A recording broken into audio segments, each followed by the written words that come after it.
El castillo de Malanquilla estuvo vinculado al núcleo habitado que dio origen a la actual localidad. Su construcción se sitúa entre 1264 y 1330, en un momento en que la frontera entre los reinos de Aragón y Castilla seguía siendo un espacio inestable. La fortificación se concibió como una estructura defensiva de carácter concejil, destinada a proteger a la población y a asegurar el control del territorio. Su función se hizo especialmente evidente durante la Guerra de los Dos Pedros.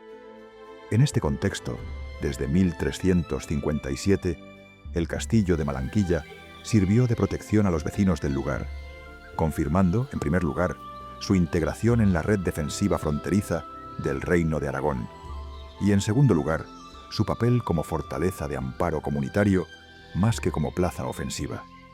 Aunque no fue escenario de grandes asedios, su activación durante el conflicto refleja la importancia de estas fortificaciones menores.